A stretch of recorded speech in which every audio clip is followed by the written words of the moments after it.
Hey, why did you do it? Tonight, more details in the investigation that led the suspect in the street shove attack of an 87-year-old to turn herself in earlier this week.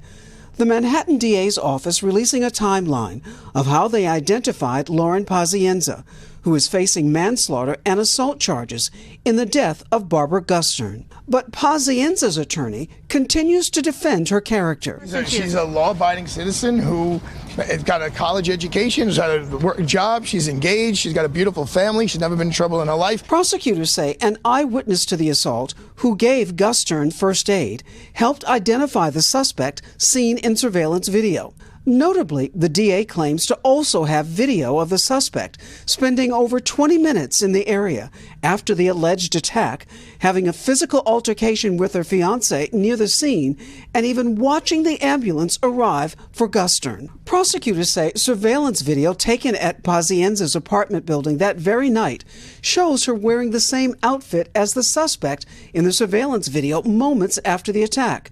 Her attorney remains doubtful. There's a video of someone who looks like my client who's across the street or in the subway, but there's no video that shows what took place. In the days following the attack, prosecutors say Pazienza deleted her entire social media presence, even taking down her wedding website, despite the ceremony coming up in June, then fleeing to her parents' house on Long Island and stashing her cell phone at her aunt's house. When detectives finally went to look for her at her parents' house, her father claimed she wasn't home, according to the DA. The following day, she turned herself in with her attorney. Still, the DA's office sees her as a flight risk. Why didn't she turn herself in earlier? She turned herself in as soon as she was asked to. Gustern's neighbors are still in shock. I feel very vulnerable. Look, I'm older, and I have a cane. New York City has seen similar cases of violence against the elderly, with the NYPD tweeting out at least 9 times looking for suspects since the year began.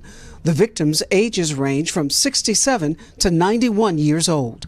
Dealing with the loss of their loved one, Barbara Gustern's family waits for answers. I'd like to stress innocent until proven guilty.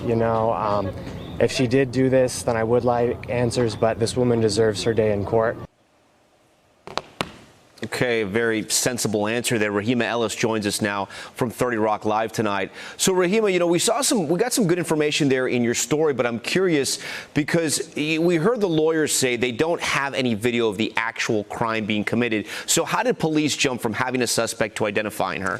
There is a line that takes them to that. It starts with the attack happened on March 10th, and police then released the surveillance video.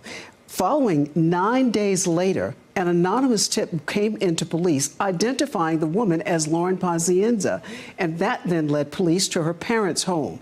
When they got there, the parents refused to allow them to go inside of the house. The next thing they know, the police get a call from her attorney saying she wants to surrender herself to police. So now that's how we are at this point. Authorities, or her attorney is now saying that it looks like they're going to be able to put up that $500,000 cash bail in order for her to get out of jail, and she's due back in court before the end of the week. So the court case and her getting out of jail could all happen before the end of the week.